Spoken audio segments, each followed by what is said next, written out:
dos Reis, capítulo de número 17, a partir do primeiro versículo, diga amém. Estava meditando essa tarde sobre o tema lugares ou lugar escondido onde Deus desenvolve você. E Deus me deu essa palavra e eu queria compartilhar ela ao seu coração.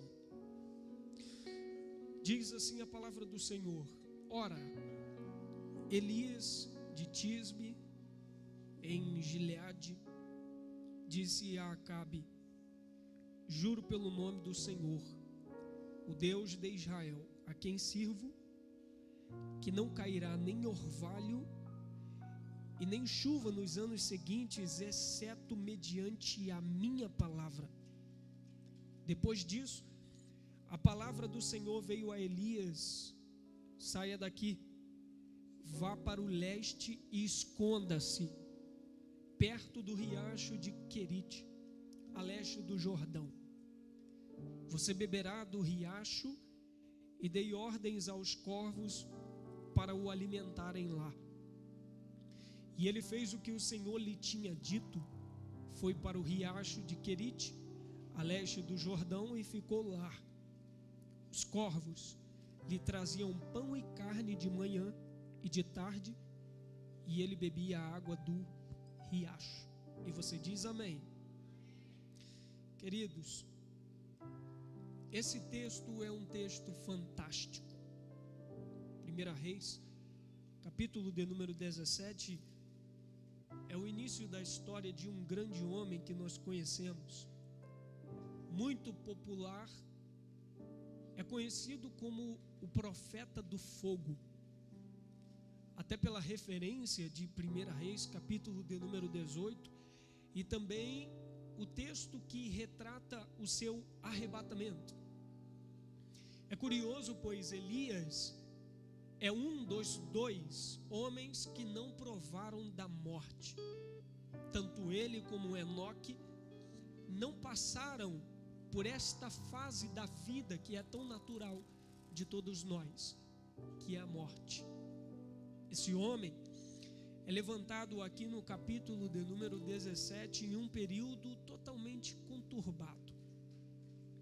Primeiro livro dos Reis, capítulo de número 16, a partir do versículo de número 29, diz a palavra de Deus que Acabe, filho de Onri, assume o reinado de uma forma bem conturbada, aonde o reino do norte estava totalmente mergulhado em uma apostasia, em um pecado, ao ponto de o texto bíblico mencionar que ele não somente fez o que o Senhor reprova, mas ainda assim casou com uma mulher que não era da descendência dos hebreus, o que era proibido dentro da lei de Moisés, para fazer simplesmente uma aliança política. Além disso, ele adota agora o culto a Baal, versículo de número 32. Traz o culto idólatra para dentro de Israel, contaminando agora toda a nação. Então ele faz o que reprova o Senhor. Ele casa com uma mulher que não era para ter casado, pois não servia ao mesmo Deus que ele. E agora adota o culto pagão. Nesse período totalmente conturbado, um período de trevas, em um período em que o Senhor precisava levantar um homem com as características, obviamente, de alguém que não temesse a esse rei, a esse sistema pecaminoso. O que Deus faz? Levanta então um homem chamado Elias.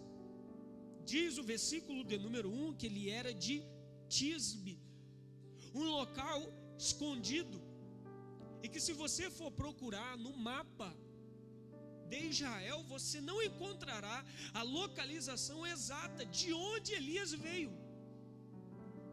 Ele veio de um local simplesmente escondido, mas foi um homem que aprendeu em lugares escondidos algumas coisas. A primeira, ainda em Tisbe, ele aprende o princípio da autoridade por consequência da oração. O versículo de número 1 é lindo, e todo mundo se impressiona ao ver a autoridade que Elias tem em dizer para um rei ímpio que tinha poder e que tinha a capacidade de mandar cortar a sua cabeça. Ele olha para esse rei e diz assim: juro pelo nome do Senhor, o Deus de Israel, a quem sirvo, que não cairá nem orvalho nem chuva nos anos seguintes, exceto mediante a minha palavra. Irmão, que autoridade para dizer isso, que o céu vai se fechar, até que ele deu uma outra palavra. Só que em Tisbe, em um local escondido, ele aprende a fazer uma coisa que não está no capítulo 17, está em Tiago 5,17, aonde Tiago diz: Elias era humano como nós e orou incessantemente para que não houvesse chuva nem orvalho em Israel. E depois orou novamente para que voltasse a chover. Elias entende um local escondido, é lapidado, tratado por Deus, e aprende esse princípio que só tem autoridade diante dos homens quem tem a capacidade de se dobrar diante de Deus.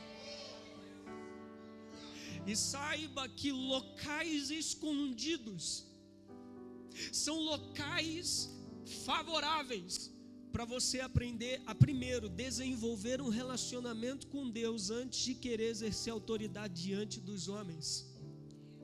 Aprenda isso. Todas as vezes que Deus te esconder, Ele vai querer que você se esconda para desenvolver relacionamento antes de autoridade.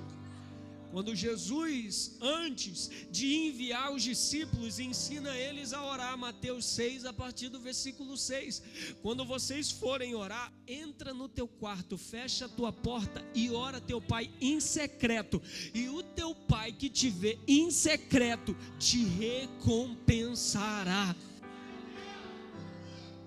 Tem muitas pessoas que querem ter autoridade diante dos homens, sem antes se dobrar no escondido diante de Deus.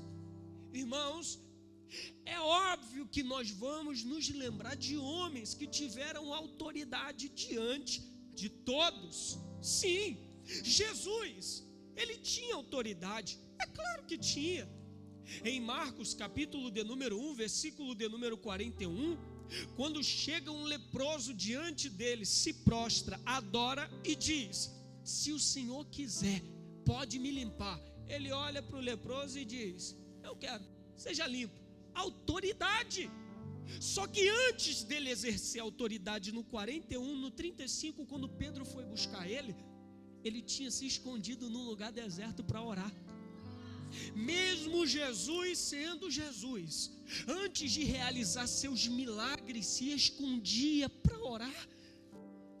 Mas o Mateus, é óbvio que ele tinha autoridade, ele é o próprio Deus. Espera aí, se ele é Deus, por que precisou orar? Porque em Filipenses 2, a partir do versículo 5, ele se esvaziou. Ou seja, ele não se utilizava dos seus atributos divinos. Então tudo aquilo que fazia na dependência do Espírito.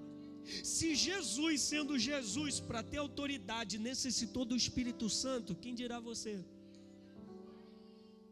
Para ter autoridade diante dos homens, você precisa se dobrar no escondido diante de Deus. Ele tinha autoridade porque orava. Os apóstolos tinham autoridade? É claro que tinha. Eu vou ser bem rápido nisso que eu vou falar, mas em Atos dos Apóstolos, eles tinham uma autoridade fora do comum. Atos capítulo de número 2 é o texto que nós conhecemos, versículo de número 4. Olha o que diz a Bíblia: todos ficaram cheios do Espírito Santo e começaram a falar noutras línguas, conforme o Espírito os capacitava. Autoridade. Você quer mais? Atos capítulo de número 3, o versículo de número 6. Quando Pedro e João estavam subindo ao templo, eles encontraram um aleijado na porta formosa. Esse aleijado fica olhando para eles, esperando que eles lhes dessem uma esmola. Quando Pedro fixa o seu olhar a ele, diz: não tenho prata nem ouro, mas o que eu tenho eu te dou, em nome de Jesus levanta e anda. Autoridade. Você quer mais?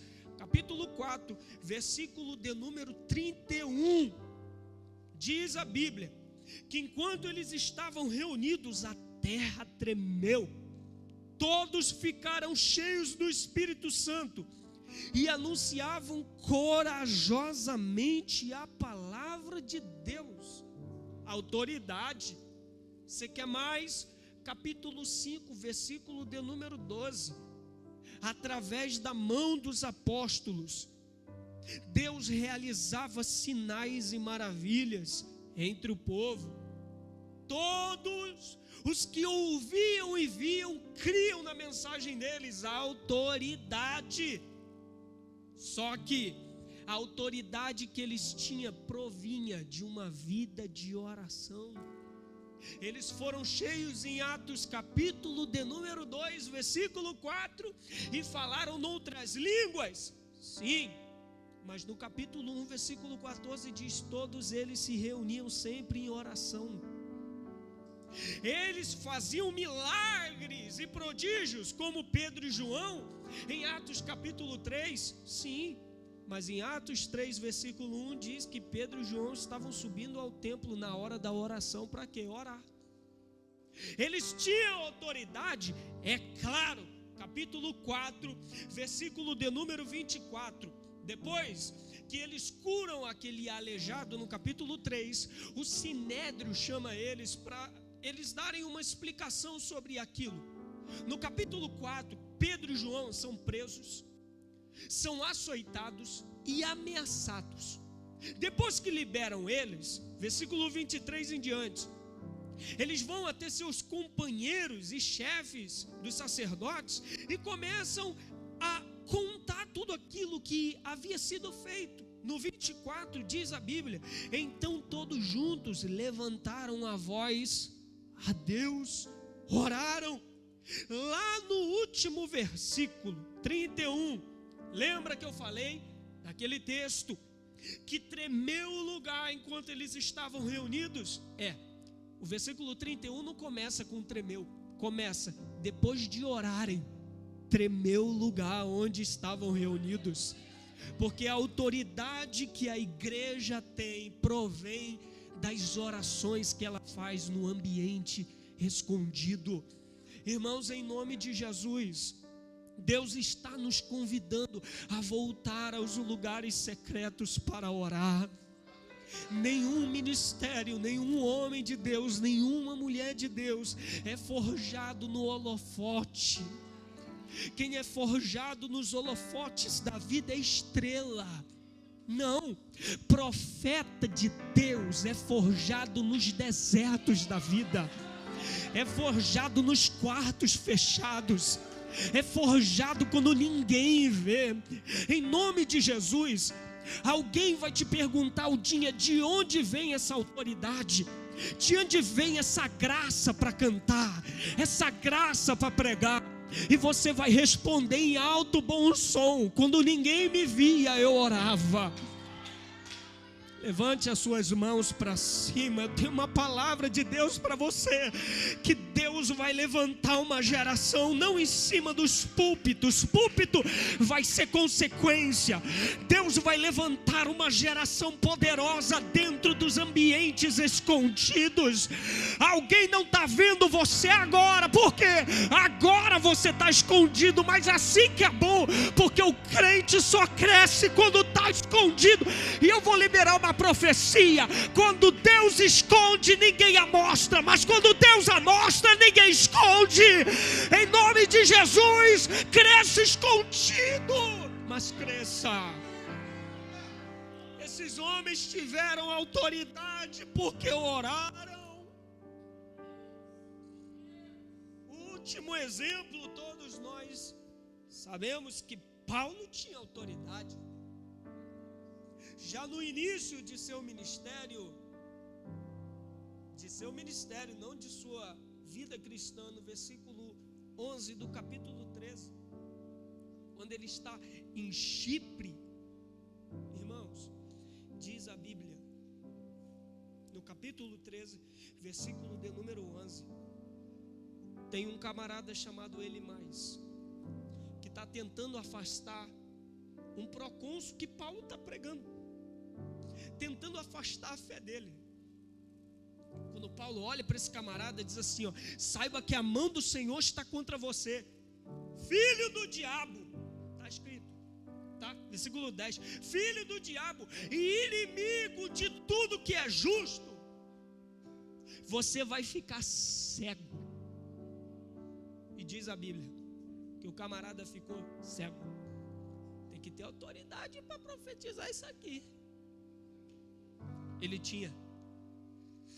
No capítulo de número 14, um capítulo após, versículo 3, quando ele chega em Icônio, Paulo e Barnabé passaram bastante tempo ali, falando corajosamente do Senhor.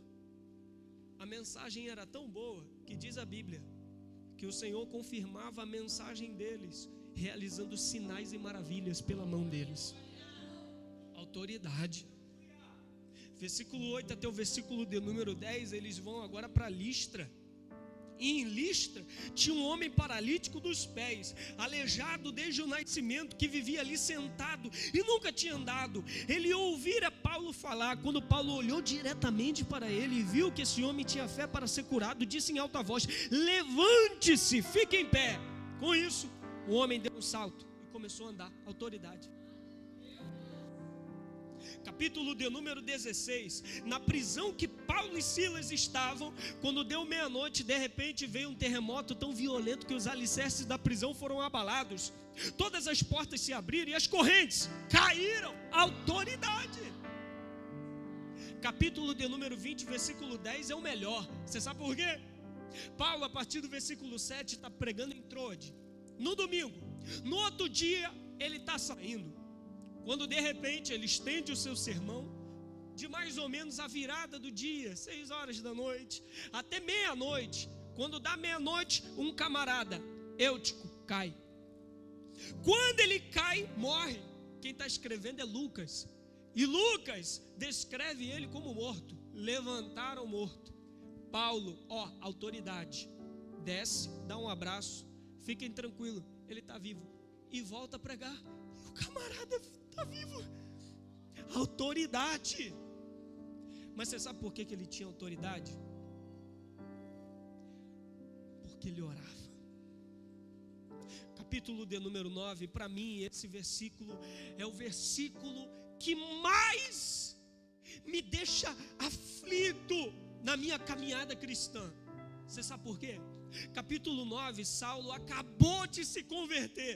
Deus dá uma palavra a Ananias dizendo: ó Ananias, vá à casa de Judas, a rua chamada direita, e pergunte por um homem de Tarso chamado Saulo. Ele está orando. O camarada aceitou Jesus hoje, está cego na casa de um homem orando. Não vai ficar chateado comigo não, né? Tem crente que tem 30 anos de igreja, vou falar, e até hoje não consegue viver uma vida constante de oração. Saulo se converteu hoje, teve uma visão daquela, está cego, sem força, mas está orando. Aí a gente pede: ó Senhor, me dê autoridade que o Senhor deu para Paulo. Ora como ele ora. Ó Senhor, abra os céus, me mostra as visões que Daniel tinha. Ora como ele ora, 3 vezes ao dia. A gente quer o que esses homens tinham, mas a gente não quer orar no secreto como eles oravam. E Em Atos 16, versículo 13, quando ele chega a Filipos, a primeira coisa que ele faz não é pregar, é buscar um lugar para orar, num ribeiro. Em Atos capítulo de número 16, versículo de número 25, lembra? Um grande terremoto veio, abalou tudo, tu lembra? Você sabe por que um grande terremoto veio? Porque diz o texto que perto da meia-noite Paulo e Silas cantavam e oravam. Você percebeu que todos esses momentos de oração eu fiz de propósito para você saber que todas essas orações foram em ambientes escondidos. Deus está nos convidando a voltar aos ambientes secretos de oração. Por quê? Nós só teremos autoridade quando voltarmos a nos esconder e pedir: Deus, me enche de novo. Deus, me dá graça novamente. Mateus, eu não sei por que não tem mais paralítico andando hoje. Eu sei por que não tem. Porque a gente não tem mais a mesma vida de oração que a igreja do primeiro século tinha. Que a gente não tem mais aquele secreto escondido. Eu fico olhando a agenda de alguns pregadores, coisa linda. Num mês de 30 dias, 65 agendas. Falei, uau, forte. Quando é que você tira um período para orar? Todo dia num avião diferente. Mistério. Quanto tempo você tira de oração? Consagração, tu sabe o que é? É porque muita gente se acostumou com holofote, com os lugares abertos, com a evidência. Mas mal eles sabem que a autoridade não vem pela quantidade de pessoas que eu falo num dia. A autoridade é Deus te autorizar a fazer o que te chamou para fazer. E tem muita gente com o microfone na mão desautorizado.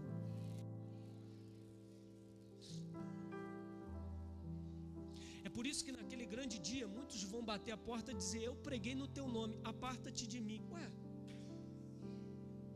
mas não pregou? Pregou, desautorizado.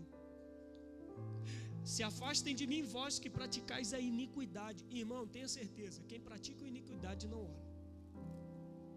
Porque o pecado te afasta da oração, mas a oração te afasta do pecado.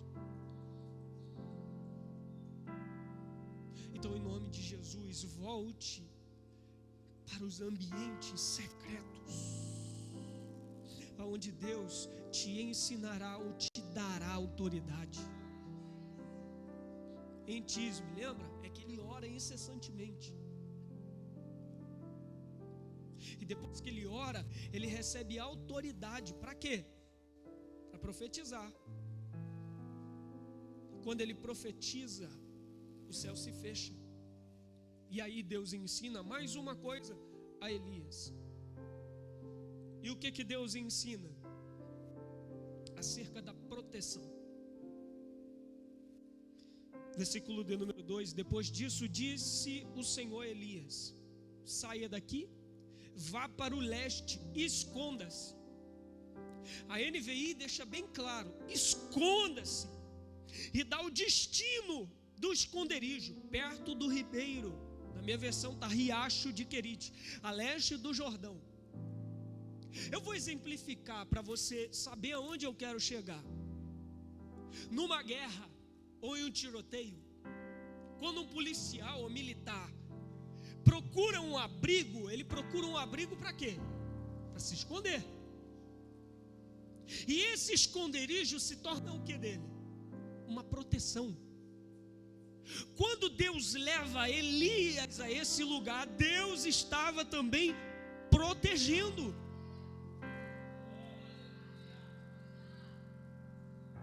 Porque um camarada ímpio como Acabe e com uma esposa mais atribulada ainda como Jezabel estava no poder, com certeza iria matar Elias, como mandaram no capítulo 19. No capítulo 18, ele era o homem mais procurado.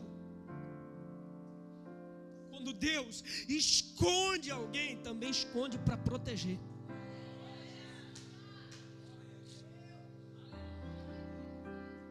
Salmo 91, versículo de número 1: aquele que habita no esconderijo do Altíssimo, a sombra do Onipotente descansará.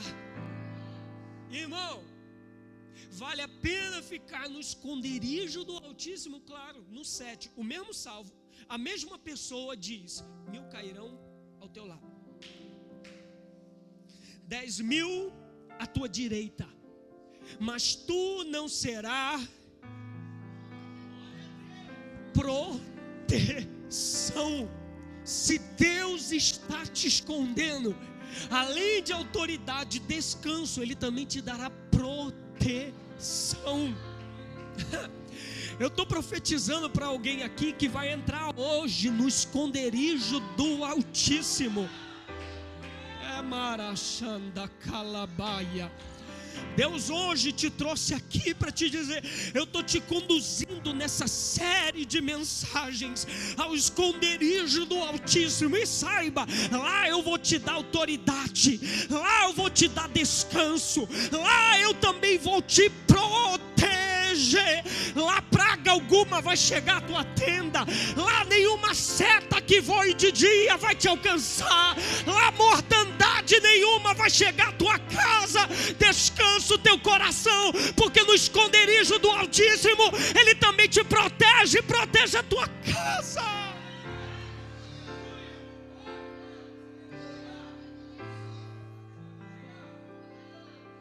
Deus também nos dará proteção em seu esconderijo. Não reclame quando Deus te esconder. Quando Deus te esconde também é proteção. Esconda-se perto do riacho de Querite, a leste do Jordão. A terceira coisa, e eu caminho para o fim da mensagem, é que no esconderijo de Deus Ele também nos ensina que sempre que nós necessitarmos, Ele terá a sua provisão. Esconda-se. 4. Você beberá do riacho, e dei ordens aos corvos para o alimentarem lá. Provisão. Só que essa provisão tem duas fontes. A primeira é a natural, a segunda é a sobrenatural. Por quê? Deus sempre terá uma estratégia para te sustentar no dia da crise. E qual é a natural? Riacho. O riacho já estava lá, Deus não colocou. Natural. Se ele chega lá e precisa beber água é potável, o que ele vai fazer? Beber. Natural, já estava lá. Agora tem uma sobrenatural. E qual é a sobrenatural? Corvos recebendo ordens para o alimentar. Existem duas fontes aqui, então, a natural e a sobrenatural. A fonte natural hoje é aquela que você se utiliza todos os dias. Você trabalha, no final do mês recebe seu salário, com seu salário faz compra, paga boletos, às vezes nem todos, mas paga. Fonte natural. Agora, Deus também não somente se limita à fonte natural. Deus também tem os seus corvos para te alimentar em um período de crise. E eu acho interessante, caminho para o fim, duas coisas.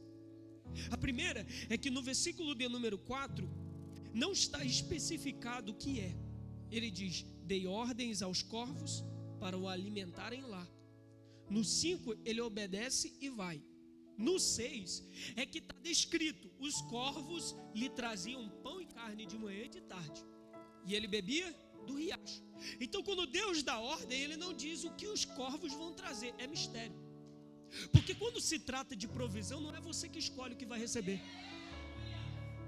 Não, Senhor, eu quero que o Senhor providencie, mas eu quero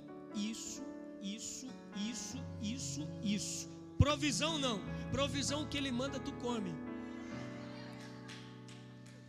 E tem gente reclamando: Senhor, de novo arroz, feijão e ovo. Tá bom, fica com fome. Senhor, vou com a mesma roupa pro culto. Tem gente que não tem nenhuma. Tu tem, dá graças a Deus.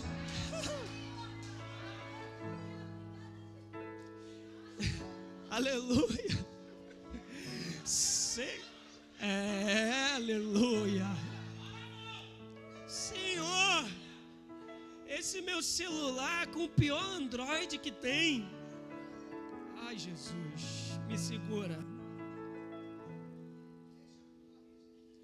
Quando quebrar e tu ficar sem comunicação, dê glória a Deus que esse Samsung Pocket aí.